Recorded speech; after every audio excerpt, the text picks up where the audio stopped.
Hello, everyone, and welcome to Talk About It Tuesday. I'm here with the co-founders of Crew Events, and I'm just so honored that they are taking the time to be here with us today to talk about uncharted territory, something that I think is really relevant for so many of us in this particular moment.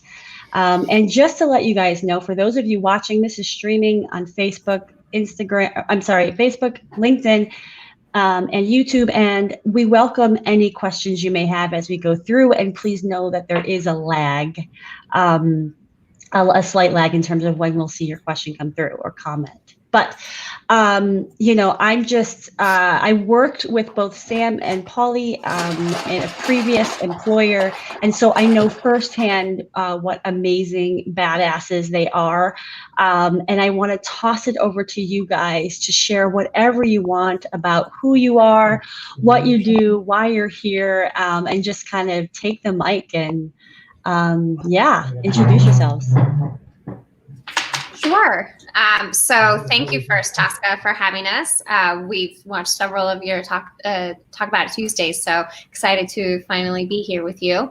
I'm Paulina Lee. You can call me Polly. And Sam and I really founded Crew Events about 2.5 years ago. And when we founded it, we were leaving corporate jobs and just getting our hands dirty and being able to produce events under our names. And it's been a really fun, wild ride, which I know we're going to get more into. So that's just a big overview. Sam, you want to add anything? Yeah, I mean, I am the fortunate co-founder and partner to Polly. We are, we've always been inseparable, and Crew Events was just a dream come true. And so, yeah, we just followed our passion to it, and we continue to do so every day. Awesome. Well, thank you. Thank you for that. And I know we're going to continue to kind of get to know you as we keep talking. And when we first started speaking, this topic of uncharted territory, I think, came up in many realms, right? It came up in the work that you do as an events marketing organization. It also came up in how you want to live your lives and have it all at the same time. But I guess to kick it off, I'm wondering if you think about in your lives of maybe one of the first moments where you recall really having to enter something really new and uncharted, and how that may have impacted your ability to continue to thrive in those types of situations of uncertainty. Yeah, I mean, I think Crew Events is the utmost example, right? So like your description of this conversation said, we were comfortable. We had been doing what we were doing in the corporate world for over a decade. Things were fine and good. But, we felt like there was more. We had gained amazing, incredible experience as in-house event producers. And we were just kind of ready to take this leap, this scary, crazy, unknown leap into the next chapter of our careers and our lives. And we didn't know how to do it. And we were scared, and we held each other's hands, and we talk about how our business got started, and people are like, do you have a business plan? And we're like, no, we don't have time for a business plan. And like, how are we going to get this off the ground? And, shaking and scratching our heads, but also excited and just like going for it. And so I think, when you are entering into uncharted territories, I think you just need to have that confidence and that drive to push you. And that'll kind of like get you through it. That's what got us through it, right? We had nothing but our confidence, our worry, and we just kind of forced ourselves through it all. And here we are able to talk about it, Yeah, and I think I would add to that too is Sam and I, you know, we talked about this, like Crew started as like this ridiculous conversation, right? And then we slowly turned it into a dream. You know, I will say that, like, if you would have told me 12 years ago that I was gonna have my own business in my 30s, I would have said you're crazy. Like, I would never leave the comfort of a great corporate job. But I think that as we matured, as we grew up, we realized what, you know, what was more important to us than that like cushy corporate job. And so I think that it was with that, you know, we said, okay, we'll quit.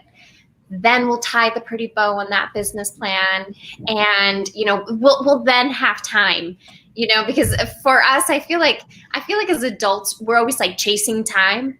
You know, it's always like one of those things like, oh, I'll have time for this tomorrow. And then you don't.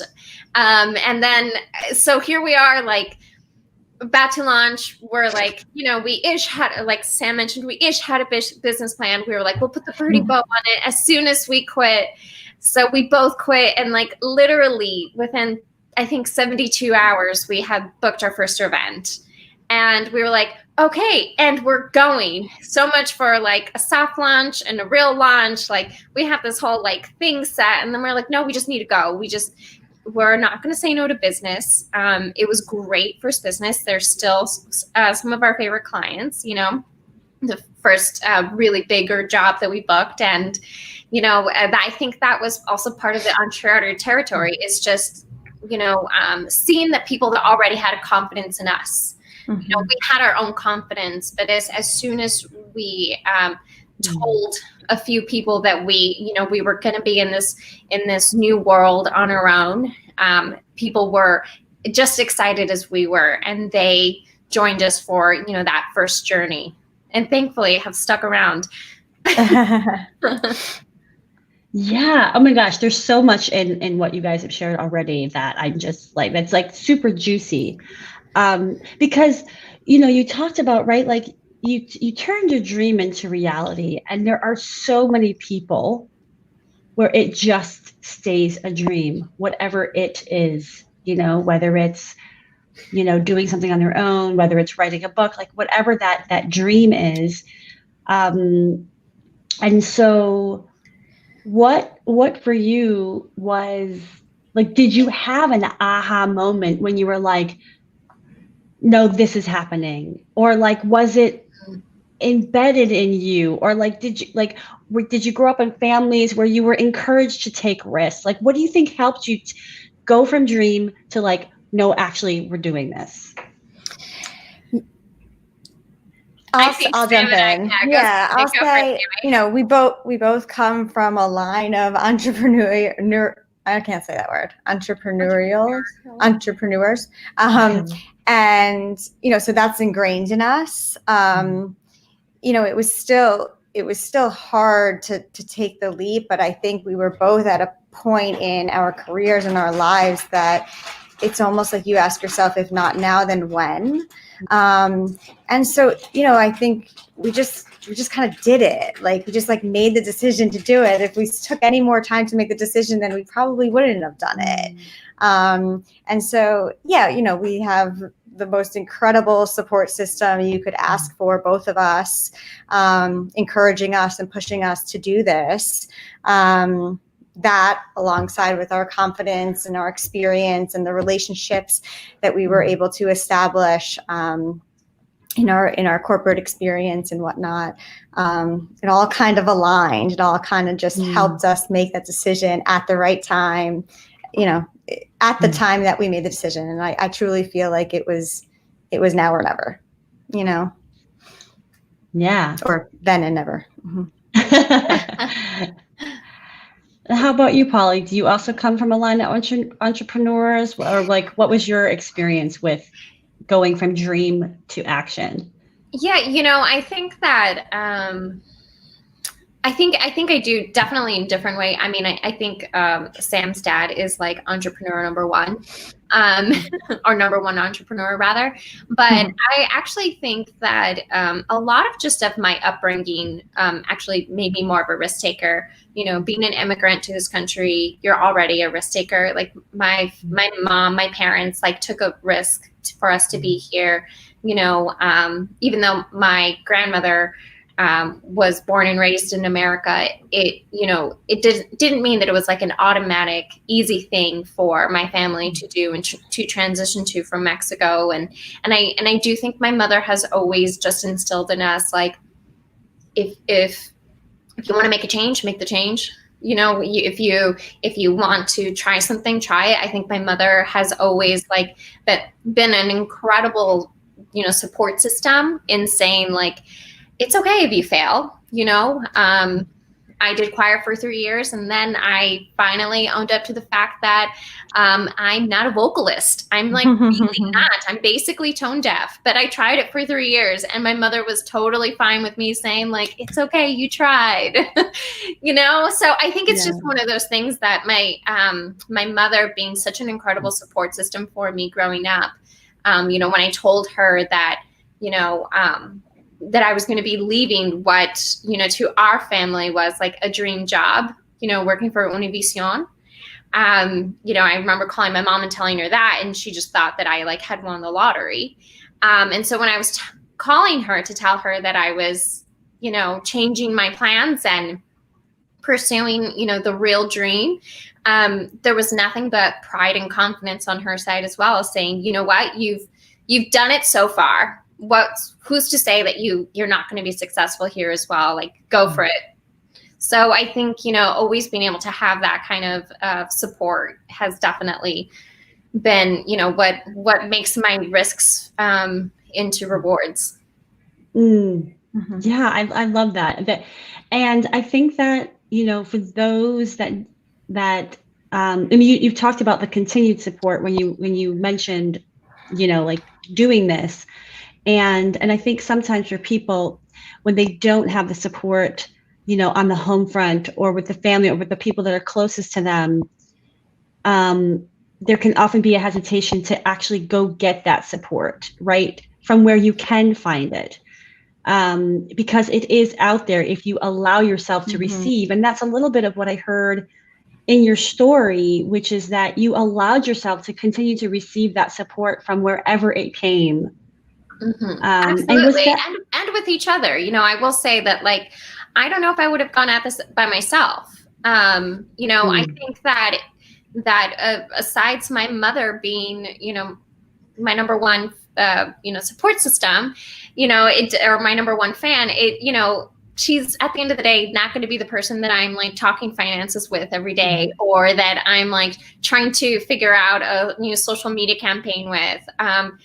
No offense, Mom, but you also aren't the person I want that for. Right. I think that meeting Sam was not out of coincidence. I think us becoming best friends, us really building, a friendship set around our life goals, for each other and supporting one another in them. And, being able to, look at each other and say, a novel worth just in one look. I think that that's what built a different type of support, and a different type of confidence. So I think even if you're going at this alone, I think that you're going to need that sound body, to feed off of and to try to help you and guide you. So, maybe for some it is their mother, their partners. Maybe it is, a coach, because we've also leaned on a coach. We've obviously leaned on you before, Tosca, but, I think even with a dynamic duo, you're always just going to need a soundboard of some other kind. Yeah. And I will just add, I know we'll get further into the pandemic and our experience with it all. But if it showed us anything, it's that people want to help you. And so even if you don't have, the most supportive mom or dad, like I might, or what seems to be a natural support system, There are people out there who can help you and support you and want to see you succeed. There's a network of people who are rooting for you. You just got to kind of find them and seek them out. But again, over the past so many months, we've seen that in our industry alone, and not in our outside of our industry too, just women helping women, and that sort of thing. So I think I'd encourage those who don't necessarily have a natural support system to find it, because it's there. I love that. It's such a big takeaway. For me, when you talk about uncharted territories, is you don't have to do it alone. And I think in this culture, especially, we're giving a lot of messages to the contrary, and it gets ingrained in us. And I think, especially, I'll speak for myself too, right? I've had to shed that too. And look, and I'm one of those solopreneurs, and trust, I wouldn't be here today, without a lot of support along the way, including from you ladies, who has thrown so much support in my way. So, and then there's something else that I want to bring up. You use the word magic, and you use the word not a coincidence. The word that also comes up for me is synchronicity, right?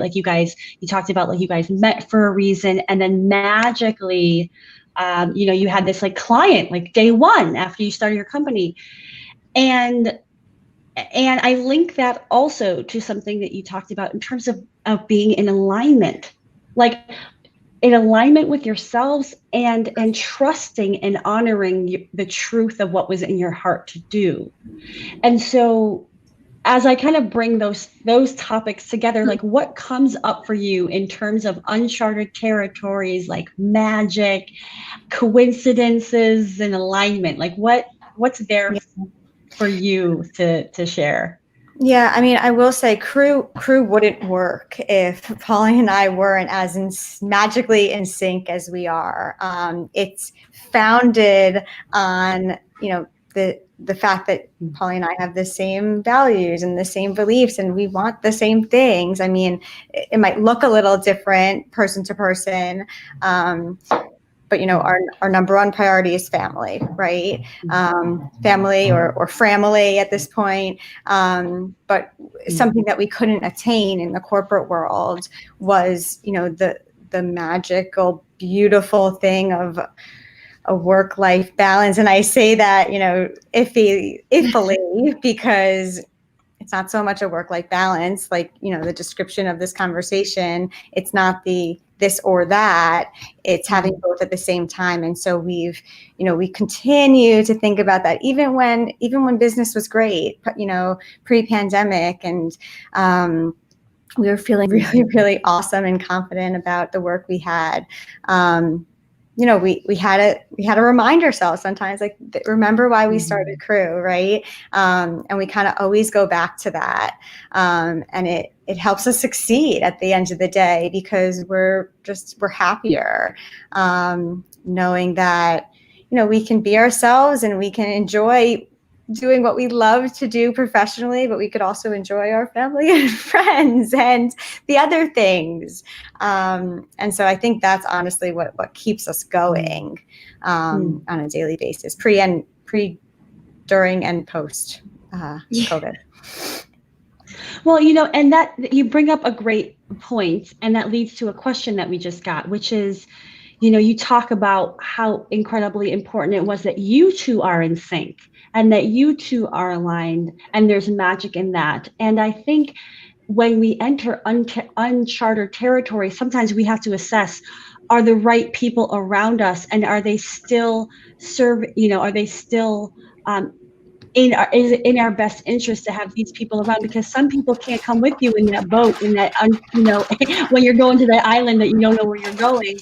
And so I think it's a great time to assess who do you want in that boat as you're exploring, and maybe and it may hurt to say, I don't want you in this boat, and that leads, and I'll let you guys respond to that as you want, but I also want to just put this question that came up, which is, do you always agree? What happens if you have a disagreement? Because I think that kind of gets at, right, the partnership decision, which, so, what are your thoughts about those things?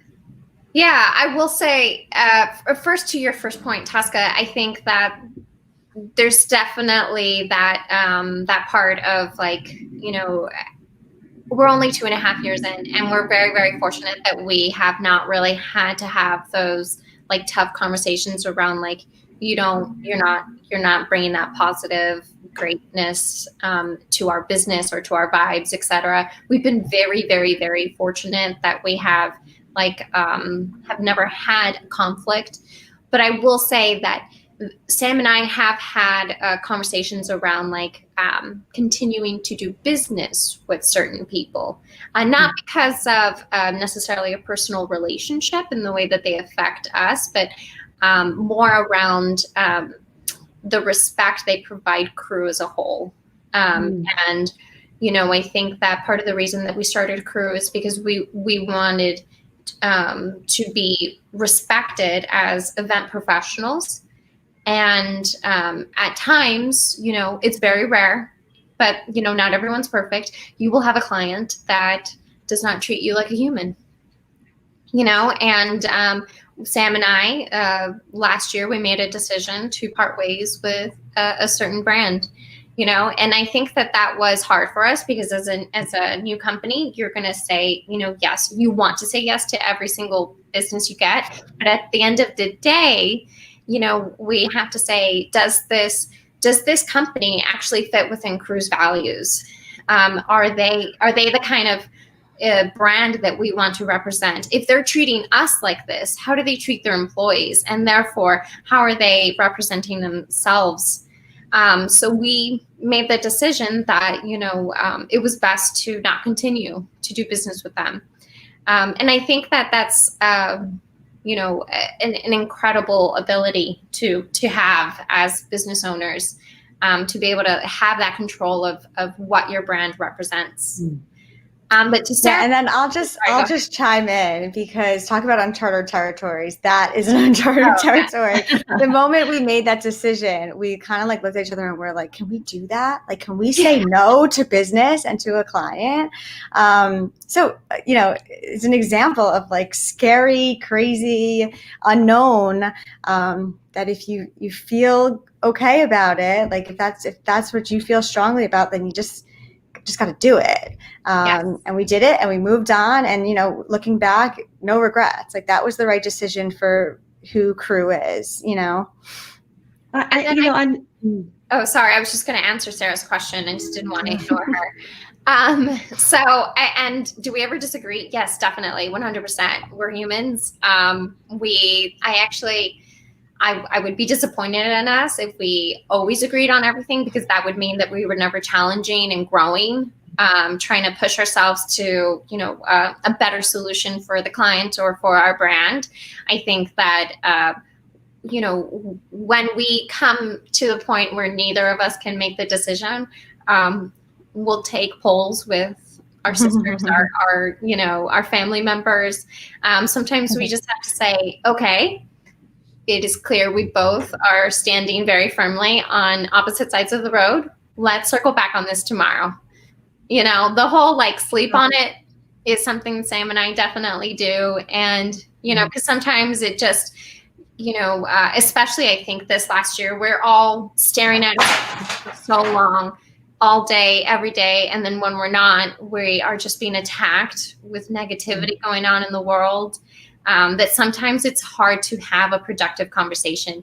And I think that Sam and I have done a pretty good job in saying, like, I actually can't make this decision right now. Like, I physically and mentally am unable to come up with a caption for social media. Whatever it is. I mean, the beauty of working with your best friend / sister / business partner is, you know, you can have disagreements and find a resolution, right? We talk things out, we state our case, and we come up with, you know, what feels right to both of us. And it's typically a combination of how both of us feel. You know, you might say a compromise or just a solution. But yeah, nothing that's kind of, I mean, clearly Crew Events is still in operation. So we get through it. Yeah, well, first of all, as you see, I'm sharing all the love that you guys are getting, and all the support, which which is beautiful. And, you know, there's something that you said, right, about like the empowerment of saying no for what is not for you. And I think in times of uncertainty and uncharted territory, again, which is today's theme, sometimes we have to tell the universe, right? Oh, yes, we want more of this, or no, we don't want that. But if we come from a mindset of scarcity versus abundance, we can end up saying yes to the things that we know are not for us, or they will not serve us, or they will do more harm than good. So I love that message that you share, because we have to be careful about what we say yes to, as well as what we say no to, with just full intention. And that's the other thing that I hear from you guys, which is like such a consciousness. And you also exemplify that by being willing to take the pause, you know, by sleeping on it and not forcing things before they actually need to be forced. It's such a beautiful like lesson. And I think it just goes to show how you do what you do, how you are in these situations just is an example of how you are, period. Which is why I also just love working with you guys. And I also want to share this question that came up, which kind of gets a little bit into this like events realm, which is clearly an interesting space to be in. And this person is saying she works in the finance industry. All of their events have gone virtual. What other trends are you seeing in the events industry overall? And I think, again, this goes to, uncharted territory. COVID. What's happening? Right? How are you managing? How are you, what's happening in this space? So, what are your thoughts on that? I mean, I'll jump in. I think for sure virtual events is a massive trend. I think the biggest shift I've seen is around gifting, funnily enough. People want to receive something knowing that they're doing good for the world. So that whole give back notion is huge right now. I think employers are starting to see that instead of something physical like they've sent in the past, especially around the holidays, now that we're focusing in on that, employees are appreciating things around culture and morale. And so what are the employee perks? And employee perks look different now too. So that's a trend, right? You don't need a membership to a gym right now. You need a membership to at-home workouts. You need childcare. You need tutoring. So like kind of a focus on how employers can help their employees, and also how the gift recipient can help the world, because we're all, in crisis right now, and everyone wants to be part of the solution. And so we've seen that, especially this time of year. Tis the season. Yeah, absolutely. And I think in that, for those that are still in producing the virtual events, the holiday parties, etc., I would say that we're seeing so much more of like the smaller kind of like kit. So being able to participate in your virtual event, but having all the attendees be unified with something. So sending them something in advance, whether, Sam and I are currently working on a little champagne toast for a small team, so everyone will be receiving their own bottle with a little message, a little piece of, like holiday decor, that kind of thing. And I think that, trends for looking into the future of events, come probably late spring, early summer and on, virtual's not going away, but we are going to start moving into a shift of much more hybrid, right? We are going to, parts of the nation are going to start reopening way before New York, but that's okay. We're okay with that. And we're going to be able to do a lot more hybrid experiences. So whether they're an internal or an external event, that will start to change and start to shift. I definitely am a strong believer that live events are going to be coming back, because we are all desperate for human connection.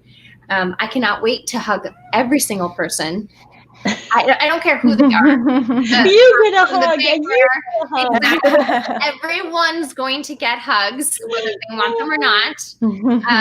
And maybe a Mexican double kiss, who knows?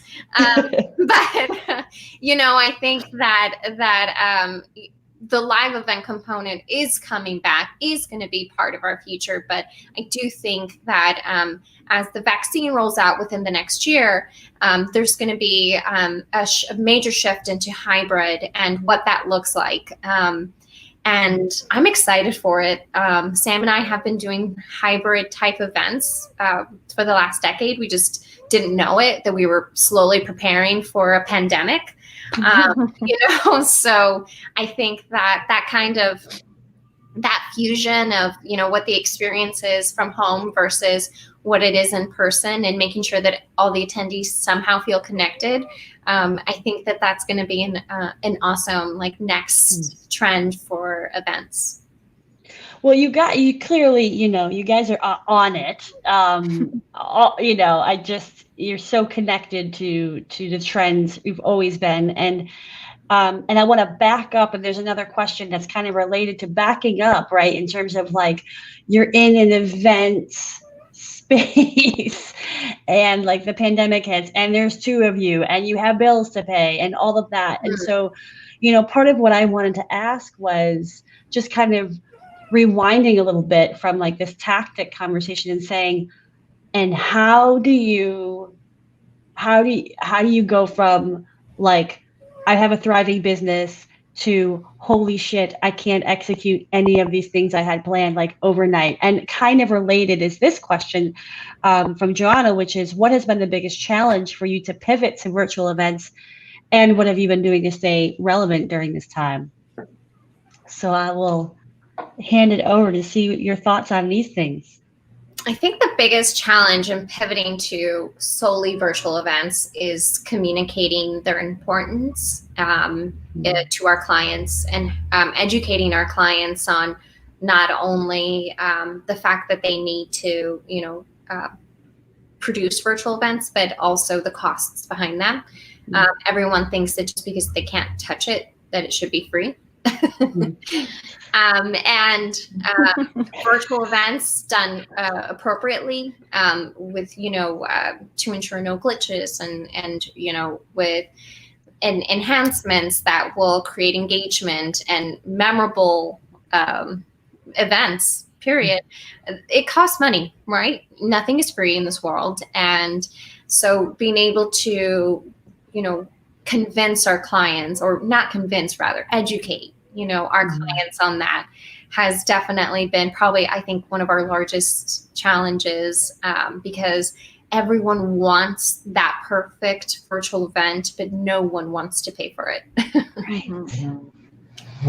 Yeah. And then, you know, as far as staying relevant, you know, Polly and I had to take kind of a reevaluate or assess our skills. You know, obviously this was after the holy shit moment, right? And the things are bad, and we got to focus, and we got to stay positive, and having constant pep talks, and talking to you, Tosca. So after all that, right, that's important to mention, that we just didn't snap our fingers and we're ready to go and pivot. There are lots of skills that an event professional has that are very applicable in other fields. The most important being project management, right? And so we kind of looked at our skills and said, okay, how can we stay relevant? What skills can we offer to our clients outside of, you know, A to Z event logistics per se, and still be helpful and supportive, and show them that, or be available to assist them. And so I think, you know, an assessment of our skills and seeing how they could apply to other things outside of mainly event logistics was important. And then also just becoming extreme experts in the field of virtual events. You know, like Polly said, we had a great background in it from our corporate experience, but just staying on top of it. There are like 4 gazillion event platforms out there. So we took the time while we, had some downtime to really get familiar with a lot of the top runners. So when a client came to us and said, what's right for us? These are our needs. We had the answer. So those were kind of 2 main things that we did to kind of stay active and relevant during this time. Oh my God, I love that. I love so much of what you said. I think that, again, I think that this idea of the pause of giving yourselves the that oh shit moment of and not necessarily going right into the doing, right? And I think sometimes when we hit those uncharted territories, again, society, how we're conditioned is like, just go and do. And it's like, whoa, like sometimes you do have to just pause and say, and like you said, reassess. And I loved what you said about like assessing your skills, right? Because, as one of the things that I do, right, as a career coach, if all we're doing is identifying what we can do by the job description on our resume, like we are missing so much of our superpowers and our capabilities. And we have to take a step back and say, yeah, like, what is it that I really do? It's not that I, get napkins printed that look pretty, it's something so much bigger. It's meaningful touch points. It's, really emotional connection stuff, So I think that, those are great examples. What were you going to say, Polly? Sorry. Oh, I was just going to say that, and to Sam's point, that having that oh shit moment, I just want to like preface, like we've had that several times in 2020. Sam packed a bag for 2 weeks to New Jersey and ended up being there how many months? 5 months? Sam? 6 months, half a year. Yeah, half a year. So, I think that, we had the initial oh shit moment where we were just like, oh, we just won't travel for 2 weeks. And then we had the oh shit moment of, now I can't even ride the subway. It's interesting. And then we had the oh shit moment of, oh my God, we don't have any events the next 2 months, and then we have different oh shit moments. Now we're in maybe not oh shit moment, but like oh moment because the vaccine's coming out. And so now our conversations are changing. We're continuously, I feel like Sam and I have, obviously we literally talk almost every day, every hour, but our conversations are shifting to like, okay, so what does this look like now for us?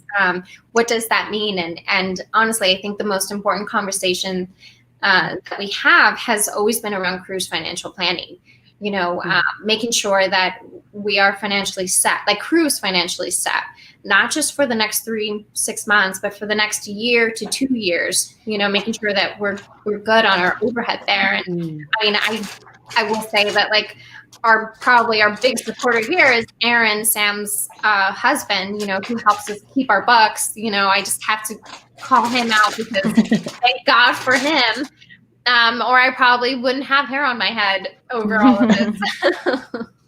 Oh, I love that you bring that up, actually, the finance piece, because what I see that happens a lot, we talked about the scarcity mindset, right? If we find ourselves in uncharted territory, whether we put ourselves there or we were forced there, we got laid off or let go or furloughed or whatever. I think what people do sometimes is that they are so fearful of that financial story, that financial reality, that they don't actually look at the numbers and they let the story that's happening in their head rule the roost. And so I love that you bring it up because I think that clearly as a business, but also as individuals, really being able to face the financial and the money reality, you may be surprised at what you find. And you also may find comfort in actually now the data and the reality and the inner critics and the voices that are giving you a different story. You can hopefully quiet them because now you have the real true. Oh yeah. Yeah. Sure. Yeah. I mean, I will say, I'll backtrack a little bit because you mentioned, us taking that pause.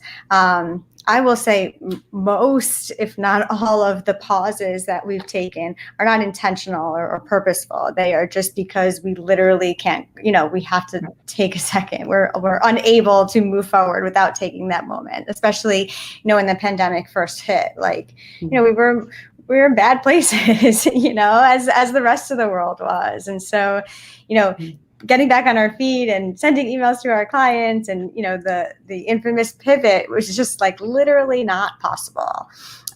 So I don't want us to take full credit in like, okay, here we're taking a pause. We're going to rethink. We're going to reassess. It was something that had to be done in order for us to get to the next step. And then, we were able to the financial part of that, we were able to get some assistance. We needed to get us through, the last 9 months. Luckily, we're going in the right direction business wise. And like Polly said, things are looking positive. But we had to have tough conversations. And we had to just remind ourselves that we started Crew for a reason, because we are confident in ourselves and in our relationships, and things will turn around. And I remember having a conversation with an event freelancer prior to starting Crew, because I was scared. Can I do this? Can I make a living doing this on my own with Polly, obviously? And she said, it's a great lifestyle. She's like, you'll work on a project and then you'll have some downtime and then you'll start biting your fingernails and you'll say, I don't have another project lined up. And then the phone will ring and you'll have another project lined up. And it's just like, it's a cycle. And like you learn to love it and you learn to love the downtime and you learn to love when it picks back up. And so we saw that naturally happen when we first started Crew. And I have full confidence that routine will pick back up and we'll be steady busy once again. But it was conversations like that kind of helped us understand the ebb and flow of, the world of events and doing this kind of thing on our own. Yeah, no, thank you for the transparency about what was intentional for you versus what you see was forced. And at the same time, I also want to acknowledge that it could have looked very different. That, you're like how you're seeing it as we didn't have a choice. I think is also a credit to who you are and how you see that moment, because I think other people may have reacted differently and may have tried to force something. And, so I just want to acknowledge that I understand like how you're kind of processing the experience. And I think there is something inherent in how you face the challenges that you see that deserve to be acknowledged as well. You're welcome. And again, we had this conversation as our pre-production, right, call, which is like, the honesty of the multiple oh shit moments, right? And the multiple transgressions. And what I imagine would be like, I'll speak for myself, nights with a bottle of wine and plenty of tears to get, to get us through. My friend Mina posted the best tweet the other day. It said something like, I'm going to botch this, but where's my end of year recap of the amount of bottles of wine I've had, or something along those lines. The Spotify recaps just came out, and I thought, gosh, there is nothing truer in the world. But I also don't want to count them. Like no one. And we have a follow-up question here about. Oops, I'm covering your face. I don't want to do that. I'll read it to you. You guys are the best. Since everyone misses that face-to-face connection / participation at virtual events, for example, having to wait for attendees to come to your Zoom room, virtual booths, being able to walk up to someone at a live event, what are some things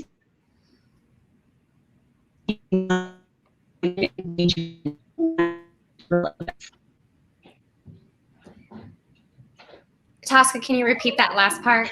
Yeah, what are some of the things you've seen clients do to drive engagement at virtual events? I think that it depends on the virtual event, right? If you're, you know, if you're trying for an internal employee event, again, it depends on what the goals of the events are.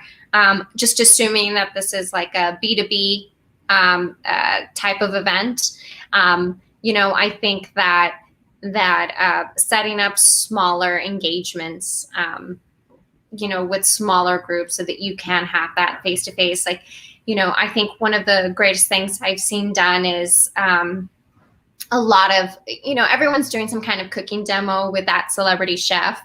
And I've seen it done two ways. One is like that very professional, perfectly polished way where the celebrity chef, looks amazing from like 6 different angles, and you can, you've got the zoom into the food and everything, and it looks TV quality. It's perfect, but you're missing that interaction. And then I've also seen it done in the way of they're on a platform where they can interact with one another, and it's great because the user is now not only just cooking and hoping that it looks as good, but they're hearing back from Bobby Flay himself with him saying, no, whisk faster.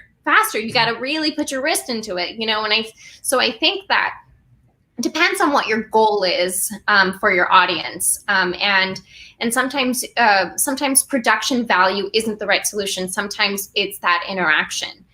So I've always thought that, we really need to, Sam and I always say that, we don't want to just walk into an event and produce everything just because we know it's cool.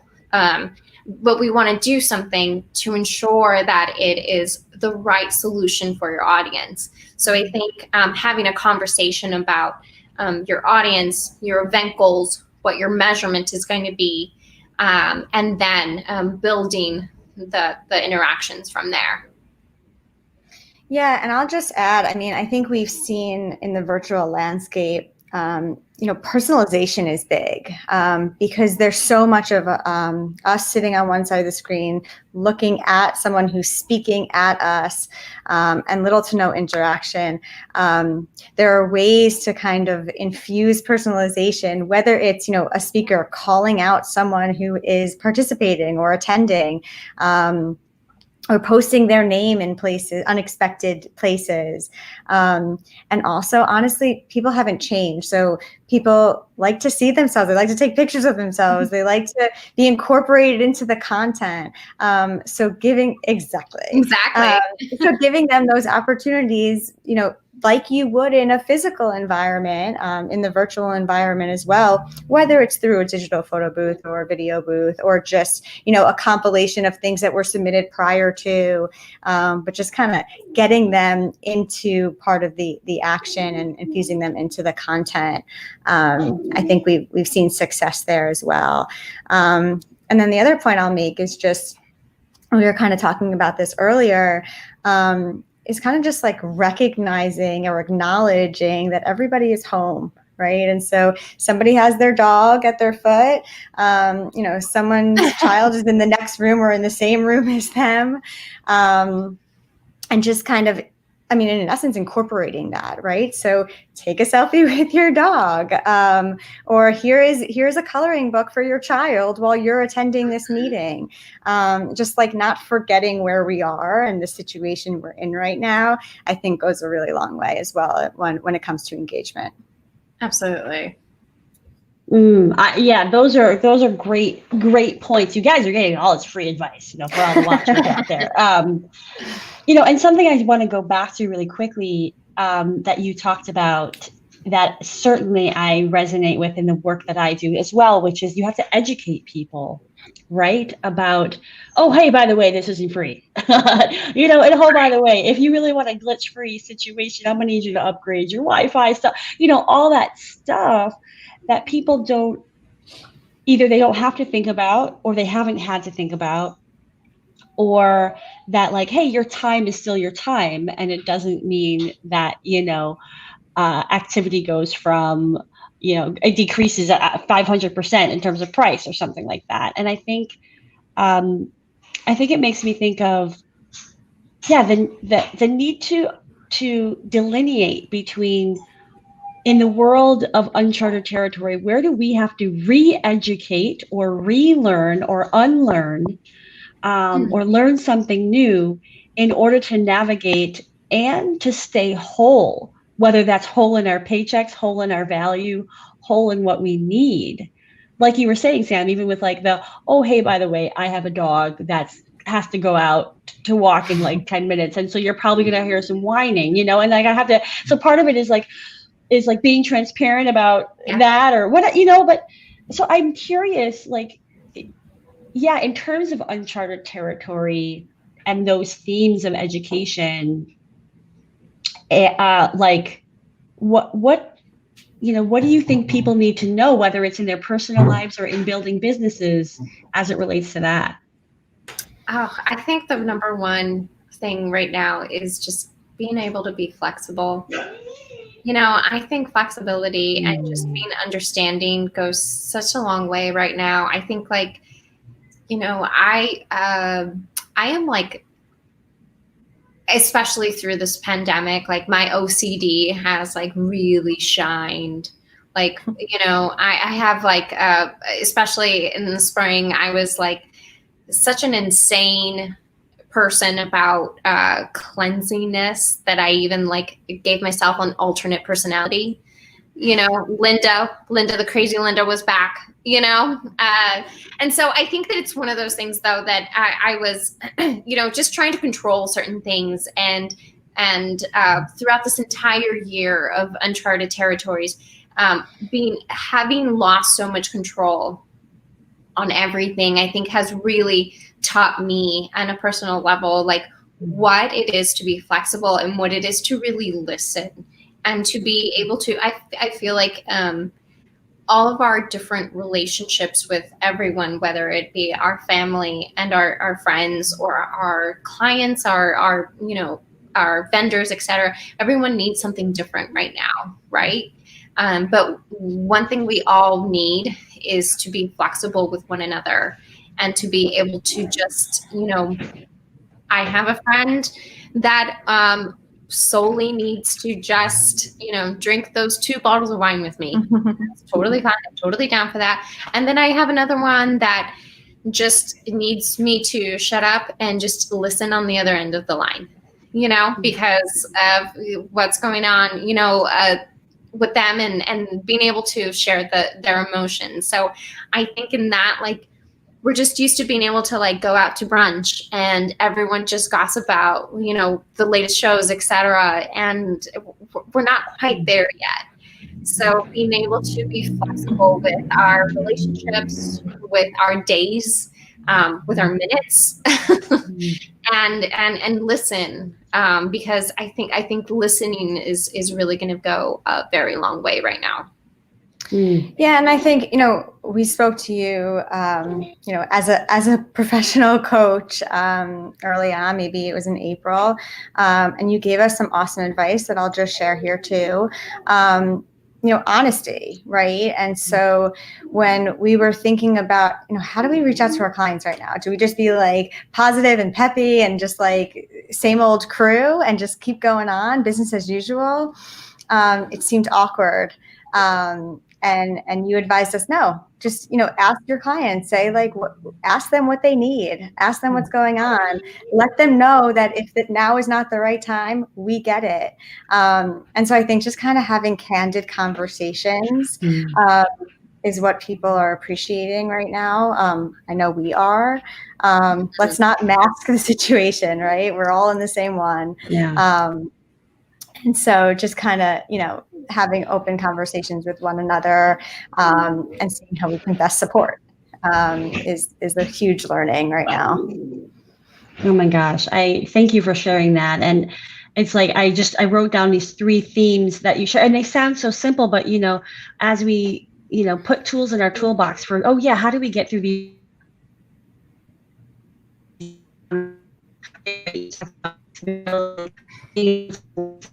I think, and I would say, even listen to yourself and your own needs, and like that candid, honest conversation, because everybody's trying to figure out these situations, and we don't have to, we don't have to pretend. It's a Exactly. unique unifying moment, right? Like it's like, oh Absolutely. yeah, we can all be real now, because what's the option here? It's I mean, yeah, talk about finding silver lining in all this. It's refreshing, right? We can all be human again. Oh my gosh, let's hope so.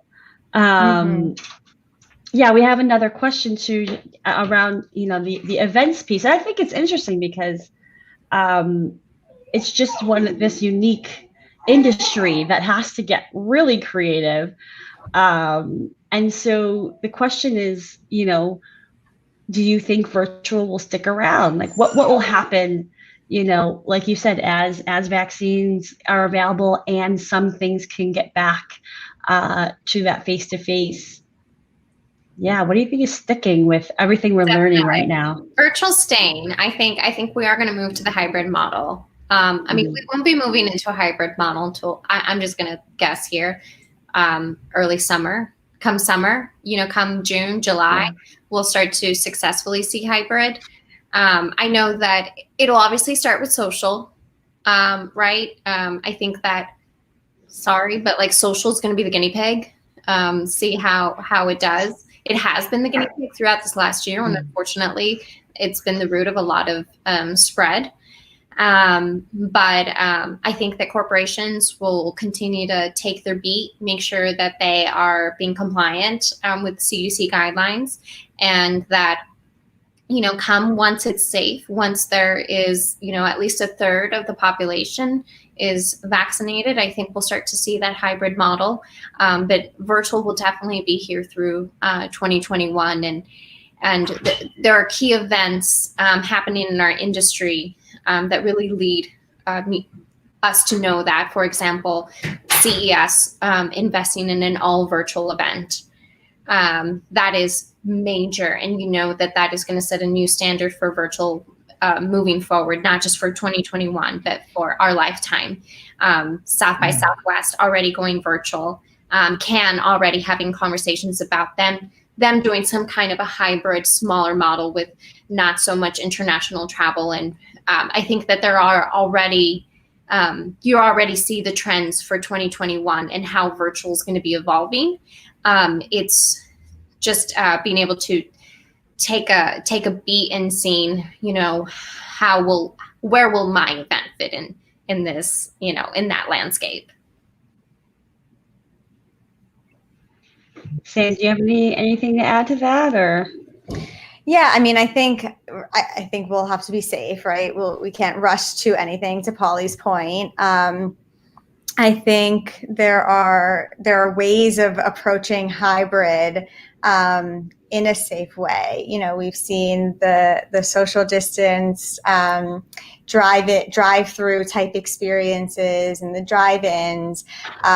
So I think people are anxious to kind of bridge the gap. Because of what we shared this earlier, we are creatures of interaction. Like we need that physical component. We crave it. And so virtual won't do by itself, at least. And so I think, as close as we can get to that physical experience, we'll push the limits until it's not safe. And then once it is, I think, we'll be ready for it. Just kind of exploring what there is out there in terms of virtual and safety right now.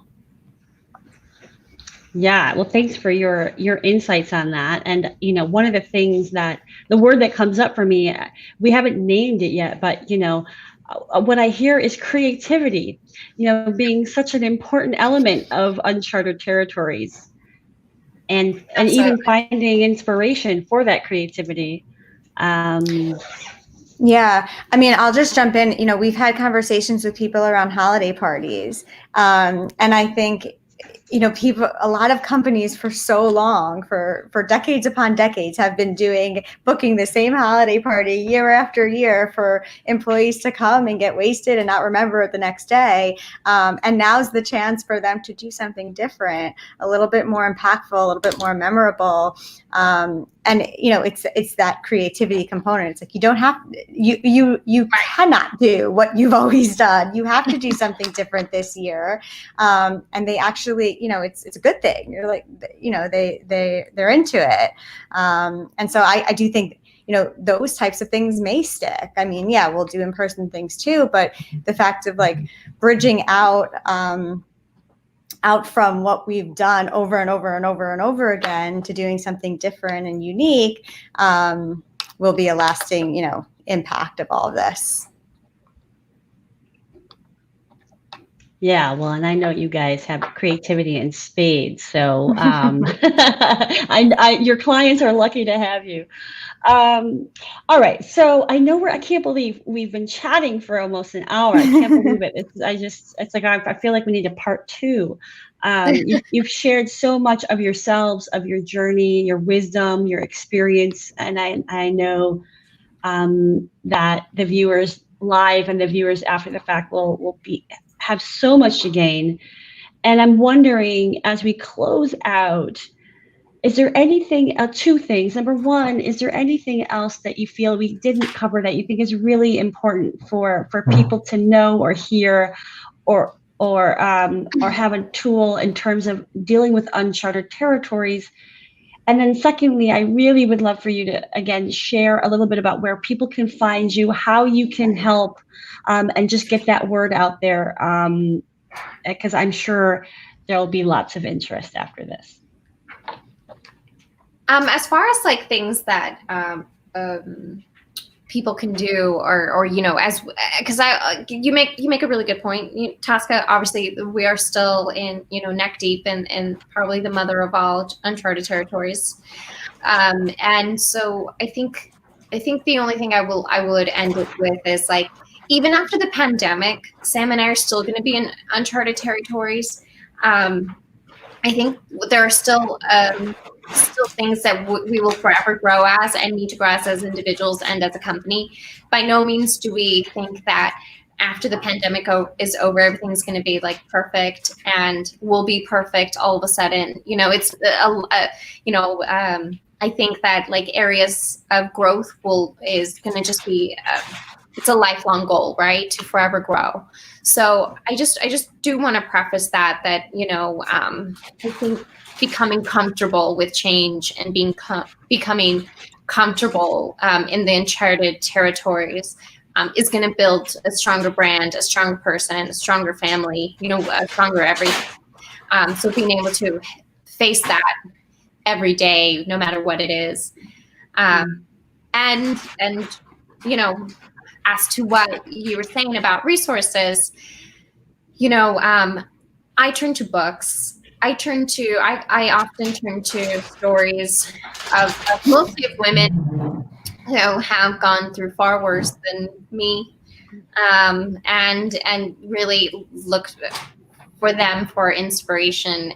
Just because I always think that I like the self-reminder that at the end of the day, we live in the United States, and we are all very privileged people, and that we are we're fortunate to have one another, and that we have things like freedom of speech and that kind of thing. So I've always kind of like looked towards other women that have started with what feels like the worst hand in life and end up being Nobel Prize winners. I don't know if there'll be a Nobel Prize for events one day, but if so, Yes. I'll throw our Yes.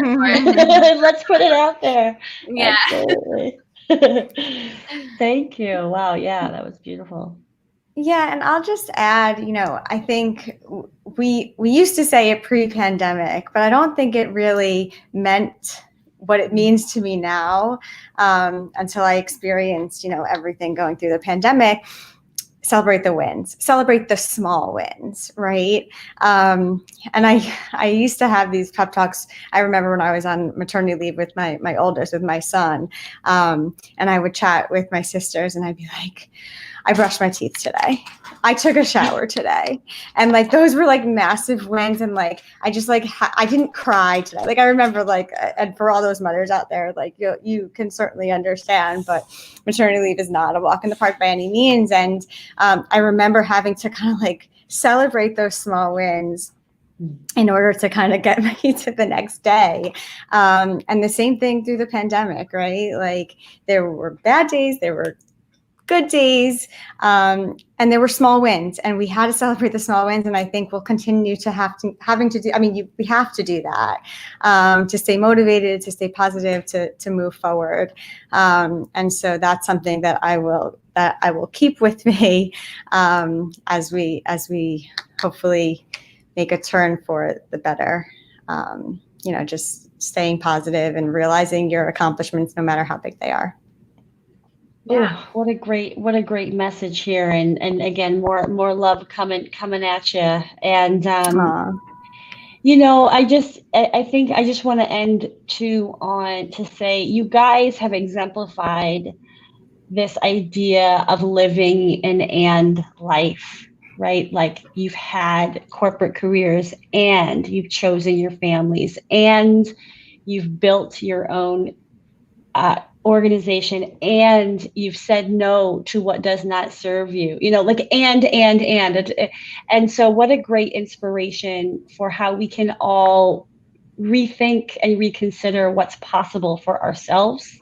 So thank you for sharing your journey, and people can find you at crew-events.com. Am I right? Yes, you are correct. Also on Instagram, our handle is Crew Events NY. So please find us, connect with us, and just one last plug. I think Sam and I, one of our favorite things in the entire world is to just talk to other people, other founders, other people in the industry, just people in general. We like humans. We're 100% pro-human. So, if you ever just want to connect with us, even if it is an event related, we would love to be a soundboard, a resource, or a friend. Absolutely. Yeah. Awesome. All right, ladies. Well, wishing you the best of holiday seasons, and look forward to a new beginning in 2021, yes, or whatever that shall bring. Cheers to that. 100%. Thank you, Tasca. Thank you, ladies. We'll talk to you soon. Sounds Ciao good. for now. Bye.